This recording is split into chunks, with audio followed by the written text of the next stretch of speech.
ગુજરાતનું એકમાત્ર hill station Saputara, જ્યાં ચોમાસામાં હજારો પ્રવાસીઓ કુદરતની ગોદમાં સમય પસાર કરવા પહોંચે છે. હાલ ચોમાસાની સિઝનમાં અહીં કુદરતી સૌંદર્ય સોળે કળાએ ખીલી ઉઠ્યું છે.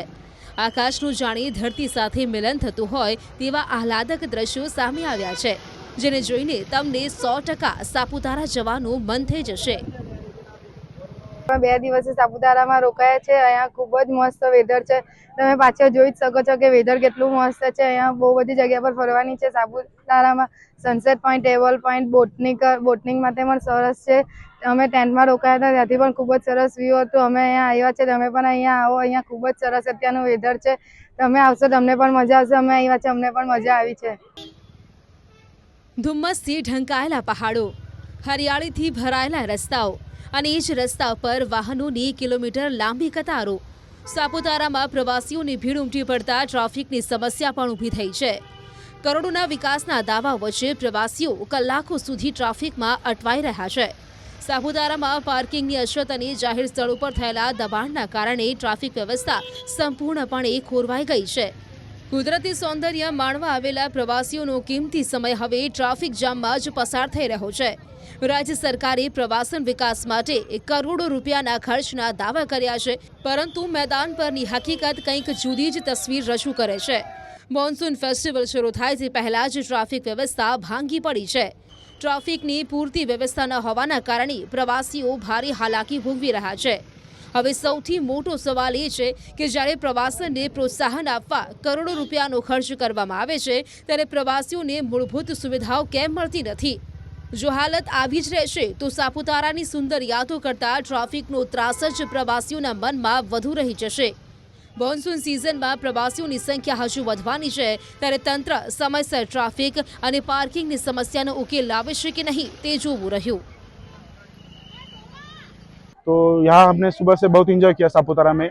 यहाँ का लेक, रिवर पॉइंट, ऊपर से ये रोपवे वगैरह यहाँ बहुत बढ़िया है. पर यहाँ एक छोटा सा दिक्कत है, जो पार्किंग का वगैरह, इधर पार्किंग के लिए कुछ खास सुविधा नहीं है, और जो पेड पार्किंग है उसमें भी कुछ ज़्यादा सुविधा नहीं है. तो इस पर लोकल गवर्नमेंट ने ध्यान देना चाहिए. ऊपर से यहाँ पर क्लाइमेट मतलब क्लीनिंग का भी थोड़ा इशू है. तो क्लीनिंग रहेगा तो लोगों के लिए और अच्छा हो जाएगा और यहाँ का पब्लिसिटी और बढ़ जाएगा. ગુજરાતનું એકમાત્ર હિલ સ્ટેશન સાપુતારા, જ્યાં ચોમાસામાં હજારો પ્રવાસીઓ કુદરતની ગોદમાં સમય પસાર કરવા પહોંચે છે.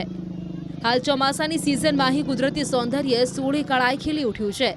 આકાશનું જાણી ધરતી સાથે મિલન થતું હોય તેવા આહલાદક દ્રશ્યો સામે આવ્યા છે, જેને જોઈને તમને 100% સાપુતારા જવાનું મન થઈ જશે.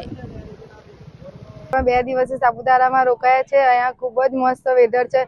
તમે પાછળ જોઈ જ શકો છો કે વેધર કેટલું મસ્ત છે. અહીંયા બહુ બધી જગ્યા પર ફરવાની છે. સાપુતારામાં સનસેટ પોઈન્ટ, ટેબલ પોઈન્ટ, બોટનિંગ માટે પણ સરસ છે. અમે ટેન્ટમાં રોકાયા હતા, ત્યાંથી પણ ખૂબ જ સરસ વ્યૂ હતું. અમે અહીંયા આવ્યા છે, તમે પણ અહીંયા આવો. અહીંયા ખૂબ જ સરસ અત્યારનું વેધર છે. તમે આવશો, તમને પણ મજા આવશે. અમે આવ્યા છે, અમને પણ મજા આવી છે. ધુમ્મસથી ઢંકાયેલા પહાડો, હરિયાળીથી ભરાયેલા રસ્તાઓ અને એ જ રસ્તા પર વાહનોની કિલોમીટર લાંબી કતારો. સાપુતારામાં પ્રવાસીઓની ભીડ ઉમટી પડતા ટ્રાફિકની સમસ્યા પણ ઊભી થઈ છે. કરોડોના વિકાસના દાવા વચ્ચે પ્રવાસીઓ કલાકો સુધી ટ્રાફિકમાં અટવાઈ રહ્યા છે. સાપુતારામાં પાર્કિંગની અછત અને જાહેર સ્થળો પર થયેલા દબાણના કારણે ટ્રાફિક વ્યવસ્થા સંપૂર્ણપણે ખોરવાઈ ગઈ છે. કુદરતી સૌંદર્ય માણવા આવેલા પ્રવાસીઓનો કિંમતી સમય હવે ટ્રાફિક જામમાં જ પસાર થઈ રહ્યો છે. રાજ્ય સરકારે પ્રવાસન વિકાસ માટે કરોડો રૂપિયાના ખર્ચના દાવા કર્યા છે, પરંતુ મેદાન પરની હકીકત કંઈક જુદી જ તસવીર રજૂ કરે છે. મોન્સૂન ફેસ્ટિવલ શરૂ થાય તે પહેલા જ ટ્રાફિક વ્યવસ્થા ભાંગી પડી છે. ટ્રાફિકની પૂરતી વ્યવસ્થા ન હોવાના કારણે પ્રવાસીઓ ભારે હાલાકી ભોગવી રહ્યા છે. હવે સૌથી મોટો સવાલ એ છે કે જ્યારે પ્રવાસનને પ્રોત્સાહન આપવા કરોડો રૂપિયાનો ખર્ચ કરવામાં આવે છે, ત્યારે પ્રવાસીઓને મૂળભૂત સુવિધાઓ કેમ મળતી નથી?